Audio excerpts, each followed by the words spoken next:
అని మీరు మాట్లాడుతూ ఈరోజు మీరు రైతులను కూడా వాళ్ళ మీసల్లో చూసుకోమని చెప్పి రైతుల మీద కూడా మీరు దాడులు జరుపుతున్నారు, రైతులను కూడా హెచ్చరిస్తున్నారు.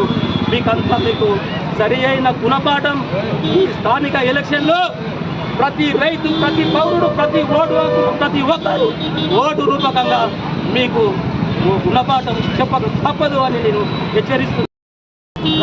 ప్రతి రైతు ఎంత బాధపడుతున్నారో ఈరోజు కాంగ్రెస్ పార్టీ అకిన్పేట్ నాయకుడే ఆయన స్థిమితం లేకుండా నా భూమి పోతుందనే ఉద్దేశంతో ఆయన ఏదేదో మాట్లాడుతూ ఈరోజు హాస్పిటల్లో ఉన్నాడు. అయ్యా, నీ కాంగ్రెస్ పార్టీ నాయకులే ఈ విధంగా దిగజారిపోతున్నారు, వాళ్ళే బాధపడుతున్నారు. మరి నువ్వు ఏం ఆలోచిస్తున్నావు? నీవు ప్రజలకు ఎంత మోసం చేస్తున్నావు? ఈరోజు ఫార్మా కంపెనీ అక్కడ మీరు ప్రారంభిస్తే ఈరోజు మా కోస్కి ప్రాంతానికి నాచారము వివిధ గ్రామాలకు సపోర్ట్గా ఉండి దండం చెరువు, అది పెద్ద చెరువు, కొడంగల్ కాన్స్టిట్యున్సీ.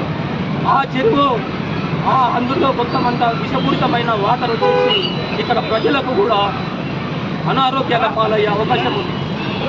కావున మీరు అర్థం చేసుకొని మీకు విజ్ఞప్తి చేస్తున్నాను, మీరు రాజకీయంగా చూడకండి, మీరు ప్రజలని, రైతులని చూసి మీరు ప్రజలకు మేలు చేసే ఉద్దేశంగా ఆ ఫార్మా కంపెనీ కూడా మీరు అక్కడ వేస్తే మేము కోసి మండలం తరఫున, ప్రతి గ్రామం తరఫున మేము ఉద్యమం చేపడతామని హెచ్చరిస్తున్నాం.